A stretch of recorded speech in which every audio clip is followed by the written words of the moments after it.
Time था 3 सितंबर 1986 का, जब डग वेल और उसकी पत्नी क्रिस्टन वेस्ट मेंटेनिया में अपने घर पर आकर रिलैक्स कर रहे थे। ये दोनों ही जॉब पर जाया करते थे अपनी अपनी, जहां पर क्रिस्टन एक फर्नीचर स्टोर में काम किया करती थी, वहीं उसका पति डग वेल एक कंपनी में लगा हुआ था। अब शाम के टाइम वो दोनों ही वापस अपने घर पर आते हैं और घर पर आकर क्रिस्टन इस टाइम चाय बनाने की तैयारी कर रही थी और वहीं डग वेल अपने घर का यूं ही छोटा मोटा काम कर रहा था कि इसी टाइम जब वो लोग आपस में बातें कर रहे थे तो क्रिस्टन ने देखा कि उनके जस्ट घर के बाहर ही, बिल्कुल घर के सामने ही एक गाड़ी खड़ी हुई है। तो उसने अपने पति से ये बात पूछी कि आखिरकार ये गाड़ी किसकी है और क्या तुमसे कोई मिलने के लिए आया है। तो उसके पति डग ने भी ये बात कही कि मुझे कोई अंदाजा नहीं कि ये गाड़ी किसकी है, और जब हम लोग यहाँ पर आए थे ये गाड़ी तब से ही यहाँ पर खड़ी हुई है। तो उसकी पत्नी ने कहा कि मैं तब तक चाय बना लेती हूँ, आप जाकर इस गाड़ी वाले से पूछ लीजिए कि ये आखिरकार यहाँ पर क्यों खड़ा है। तो डग यही बात सोचकर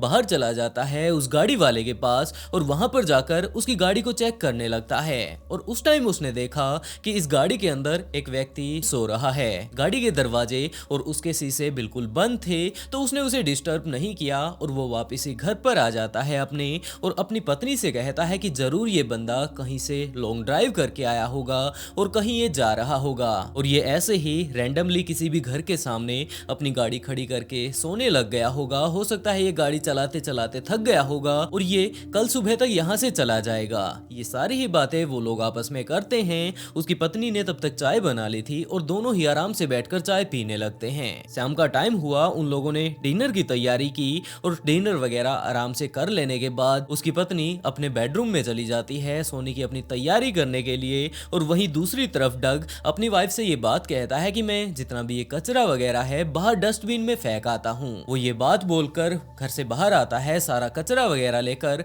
और उसे ट्रैशबिन में डाल देता है। और उसी टाइम उसने देखा कि जो बंदा उस टाइम घर के बाहर गाड़ी में लेटा हुआ था, उसने ये बात सोची थी कि शायद ये कहीं जा रहा होगा, थक हार कर ये यहाँ पर आराम कर रहा है। अब वो उनके घर के बिल्कुल सामने खड़ा था, जहाँ पर कि इस टाइम डगवेल अपना कचरा फेंकने के लिए डस्टबिन के पास आया हुआ था। तो वो थोड़ा घबरा जाता है और उसने ये बात पूछी कि हाँ भाई तू कौन है और तुझे क्या चाहिए। और इसी टाइम उस आदमी ने कहा कि सर आपको घबराने की कोई जरूरत नहीं, मेरा नाम वेन नैंस है, मैं यहाँ से दिन में गुजर रहा था और उसी टाइम मैंने देखा कि आपके घर के आसपास कोई घूम रहा है। दरअसल आपकी पत्नी मेरे साथ स्टोर में काम करती है, मुझे उसका घर भी पता है और यही कारण है कि मुझे पता था कि ये तो क्रिस्टन का घर है और यहाँ पर ये अजनबी व्यक्ति कौन है। वैसे आपकी पत्नी ने आपके बारे में मुझे बताया था, लेकिन जिस तरह की हरकतें ये व्यक्ति आपके घर के बाहर खड़ा होकर कर रहा था वो काफी ज्यादा अजीब थी। ये खिड़कियों के जरिए घर के अंदर देखने की कोशिश कर रहा था, साथ में ही एक हथौड़ा भी लिए हुए था। और ये सारी ही चीजें देखकर जब मैं यहाँ से गुजर रहा था तो आगे जाने के बाद मेरे दिल में ये ख्याल आने लगे कि जरूर हो सकता है कुछ न कुछ वहां पर गड़बड़ चल रही हो, तो मैं वापिस आता हूँ। लेकिन जब तक मैं वापिस आया यहाँ पर कोई भी नहीं था। मैं अपनी गाड़ी से उतरता हूँ, गाड़ी से उतरकर मैं आपके घर पर गया, वहां पर काफी सारी आप लोगों को आवाजें लगाई। मुझे पता था कि क्रिस्टिन तो इस टाइम अपने काम पर होगी, लेकिन मुझे ये थोड़ा सा अंदाजा जरूर था कि हो सकता है इस टाइम आप घर पर ही हो और मैं आपको वो सारी की सारी बातें बताऊं कि आपके घर के बाहर कोई व्यक्ति इस तरह से अंदर देखने की कोशिश कर रहा है। तो डगवेल यही बात कहता है कि मैंने अब टॉर्च ले रखी है, चलो तुम ये बात बताओ कि तुमने कहां पर उसे देखा था, और मैं नहीं चाहता कि रात के टाइम कोई व्यक्ति हमारे ऊपर हमला कर दे। डगवेल को विश्वास हो चुका था कि ये अगर क्रिस्टियन के साथ ही काम करता है तो ये उसका जान पहचान वाला ही होगा, और ये बात बोलकर वो दोनों ही घर के पीछे जाने लगते हैं। वहां पर जाकर उन्होंने उस सारे के सारे एरिया को छान मारा, लेकिन वहां पर कोई भी नहीं मिला। तो वेन ने बताया कि सर मैंने सच में ही यहाँ पर देखा था, एक व्यक्ति हथौड़ा लेकर यहाँ पर खड़ा था और मुझे काफी ज्यादा घबराहट उस टाइम हो रही थी, इसलिए मैं घर पर नहीं जाता हूँ, वहीं पर अपनी गाड़ी लगाकर वहीं पर वेट करने लग जाता हूँ। बाद में वो व्यक्ति मुझे यहाँ पर नहीं मिला था, तो यही बात सोची थी कि जब आप लोग वापस घर पर आएंगे तो मैं आप लोगों को बता दूंगा। लेकिन बाद में मेरी आंख लग गई, मैं वहीं पर गाड़ी में ही सो जाता हूँ, और जब अब मेरी नींद खुली तो मैं आप लोगों के पास ही आ रहा था, ये बात बताने के लिए कि आप रात को चौकन्ने रहिएगा, हो सकता है आप लोगों के ऊपर हमला हो जाए। लेकिन वहां पर उन लोगों ने सारी ही जगहों पर उसे ढूंढ लिया था, उस व्यक्ति को जो कि उसके ऊपर हमला करने के लिए आया था। तो डगवेल ने यही बात कही कि भाई बहुत बहुत शुक्रिया तेरा, जो तूने इतना ज्यादा हमारा ख्याल रखा। हाँ हो सकता है वो व्यक्ति रात को हमारे ऊपर हमला कर देता। और यही बातें बोलकर वहां का सारा ही एरिया छान लेने के बाद वो लोग वापस घर के आगे ही आ जाते हैं। और उसके बाद वैन नैंस ने यही बात कही कि हो सकता है वो कोई चोर वगैरह हो और यहाँ से जा चुका हो, तो मुझे भी अब चलना चाहिए, वैसे आप लोग रात को अपना ख्याल रखिएगा। ये बात बोलकर वो चलने लगता है वहां से। लेकिन उसी टाइम डगवेल ने ये बात कही कि भाई तू काफी देर का वहां पर गाड़ी में बैठा हुआ था, तो आजा थोड़ी देर घर के अंदर बैठ जा, चाय वगैरह पी लियो और उसके बाद आराम से चला जाइयो। ये सारी ही बातें वैन को बोलकर डगवेल उसे अपने घर पर ले आता है और वहां पर आकर अपनी वाइफ को आवाज लगाने लगता है कि जरा ये तो देखो कि तुमसे मिलने के लिए कौन आया है। वो अपनी वाइफ को आवाज लगा ही रहा था कि इसी टाइम वैन ने पीछे से घर का दरवाजा बंद कर दिया और उसने अपने पास से एक लंबी सी रोड निकाली। लोहे की रोड निकालकर जब डगवेल आगे अपनी पत्नी को आवाज लगा रहा था तो उसने उस रोड से उसके सिर पर हमला कर दिया और हमला करते ही वो लगातार बार बार उससे मारने लगता है। कभी तो वो उसके शरीर पर कहीं पर मारता, कभी उसके शरीर पर वो कहीं पर मारता। और ये सारी की सारी बातें जब एक तरफ तो डगवेल ने अपनी वाइफ को आवाज लगा ही ली थी और दूसरी तरफ क्रिस्टल इन सारी आवाजों को सुनकर नीचे आकर देखती है, तो उसने देखा कि उसके पति को एक व्यक्ति काफी गंदे तरीके से मार रहा है और ये कोई और नहीं जबकि उसके साथ काम करने वाला उसका कोवर्कर वैन है। उसने ये बात वैन से पूछी कि आखिरकार वो क्या कर रहा है, ये उसका पति है, वो उसे छोड़ दे। तो वैन ने क्रिस्टन को ज्यादा कुछ नहीं कहा, बस अपनी बंदूक निकाली और उसकी तरफ तान दी। नीचे अगर डगवेल को देखा जाए तो उसके सिर से काफी गंदे तरीके से खून बह रहा था और वो नीचे जमीन पर पड़ा हुआ था। वो अपने आप को संभाल पाता उससे पहले ही वैन ने उसके ऊपर काफी सारे वार कर दिए थे और जब वो नीचे पड़ा हुआ था तो अपनी गन दिखाकर वैन क्रिस्टन को ऊपर लेकर जाता है। उनके बेडरूम में ले जाकर वो उसे बांध देता है और उसके बाद वो नीचे आता है। नीचे आकर वो दोबारा से डगवेल को संभालता है और उसे ले जाकर नीचे बेसमेंट में अच्छे से बांधने की कोशिश करता है। लेकिन अब डगवेल पूरे तरीके से ढीला पड़ चुका था और उसके अंदर बिल्कुल भी ताकत नहीं थी। तो जिस भी तरीके से वो उसे बांध पाया वो उसे बांधता है और उसके बाद उनके किचन में जाता है। वहां से उसे एक चाकू मिल जाता है जिसे लेकर वो डगवेल के पास आता है और डगवेल के पास आते ही उसने वो चाकू उसकी छाती में घोंप दिया। ये चाकू जैसे ही डगवेल की छाती में घुसता है तो डगवेल तुरंत अपनी गर्दन गिरा देता है और वैन ने भी यही बात सोची कि ये निपट चुका है। जिसके बाद वो ऊपर आता है उसकी वाइफ क्रिस्टन के पास और उसके रूम में पहुंचते ही वैन ने देखा कि ये अपने दोनों ही हाथों को खुलवा चुकी है उस रस्सी से और यहाँ पर जो ये लैंडलाइन मौजूद है इससे ये पुलिस के पास कॉल करने की कोशिश कर रही है। लेकिन जब तक वो अच्छे से पुलिस वालों के पास संपर्क कर पाती, उनके पास कॉल कर पाती, उससे पहले ही उसने उस लैंडलाइन की वायर को ही काट दिया और उसके बाद वो क्रिस्टिन को पकड़कर उसके साथ जबरदस्ती करने की कोशिश करता है। लेकिन दूसरी तरफ नीचे जिस डगवेल को वो ये बात सोच रहा था कि वो मार कर आ चुका है, बिल्कुल अच्छे से उसने वो चाकू उसकी छाती में मार दिया था। तो वो चाकू मारा तो उसने काफी अच्छे से था लेकिन किस्मत से डगवेल बच जाता है। वो अपने आप को छुड़ाने की कोशिश करता है क्योंकि वो उसे अच्छे से नहीं बांध कर गया था।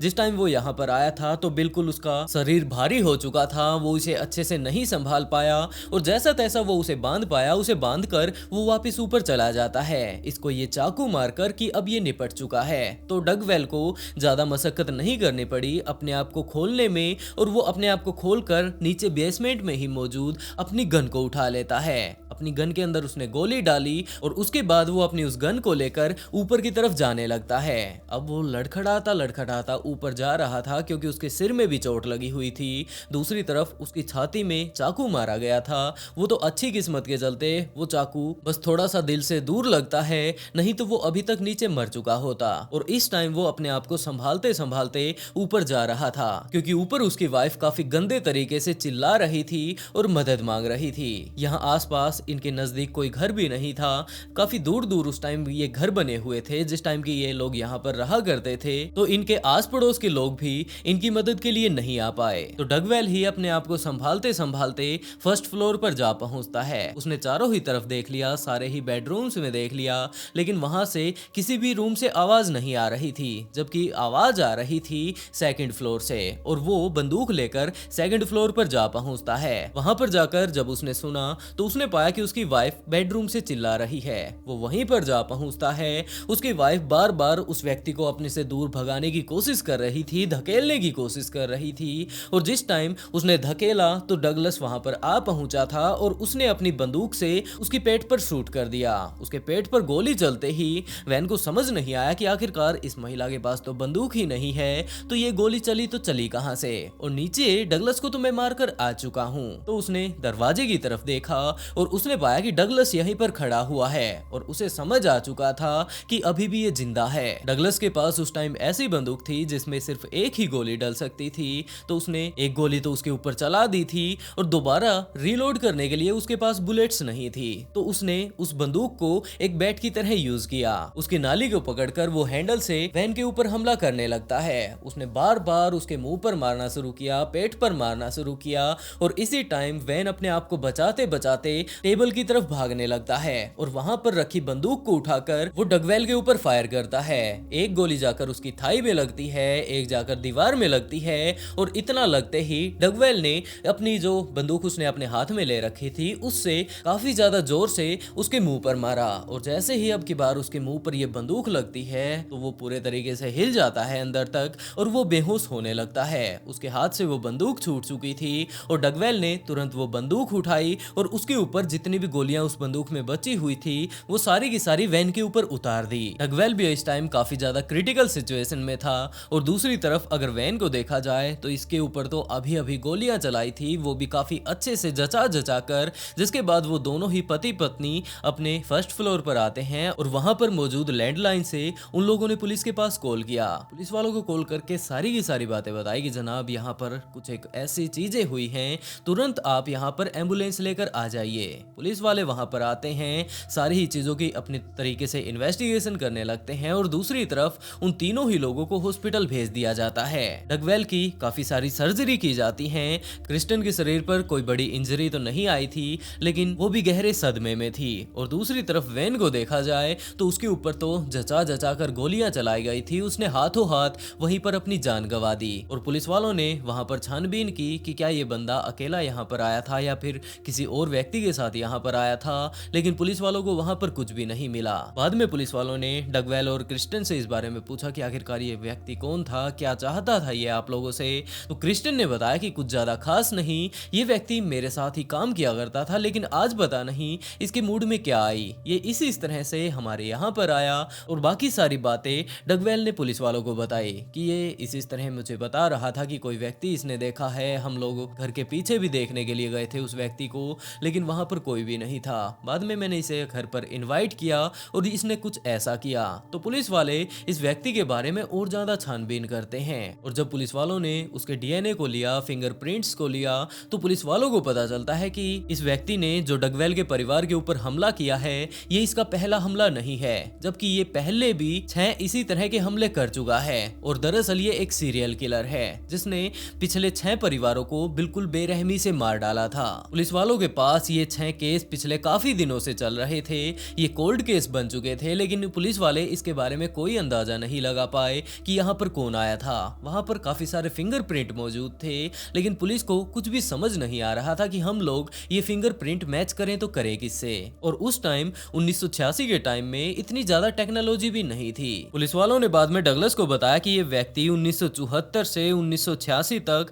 करीबन 6-7 परिवारों के ऊपर इसी तरह से हमला कर चुका है। उन सारे ही परिवारों को इसने बड़े ही बेरहमी से मार डाला लेकिन पुलिस वालों के पास कोई भी सबूत नहीं था कि आखिरकार ये सब किसने किया, क्योंकि ये व्यक्ति वहां पर जाता, उन सारे ही लोगों को बेरहमी से मारता और उसके बाद अपना कुछ भी ऐसा पता ठिकाना नहीं छोड़ा करता था जिससे पुलिस वालों को पता चल पाए कि ये व्यक्ति यहाँ पर आया था और इसने इसलिए इन्हें मारा है। बाद में ये वहां से भाग जाता लेकिन आज के टाइम में जब ये व्यक्ति आप लोगों के ऊपर आकर हमला करता है, हम लोगों को इसकी डेड बॉडी मिलती है तो इसके फिंगरप्रिंट वगैरह भी मिल जाते हैं और हम लोगों ने जब पुराने क्राइम केसेस से इसके फिंगरप्रिंट वगैरह मिलाए तो ये बात पता चलती है कि ये तो वही कातिल है जो कि पिछले काफी सालों से लोगों को मारता आया है और 6 केसेस तो वो वाले कोल्ड केस हैं जो कि रिपोर्ट करवाए गए। आज से पहले न जाने कितने सारे और लोगों को भी इसने मारा होगा जिनके की केस आकर यहाँ पर कभी दर्ज करवाए ही नहीं गए। और ये बात सुनकर क्रिस्टन भी काफी ज्यादा गहरे सदमे में चली जाती है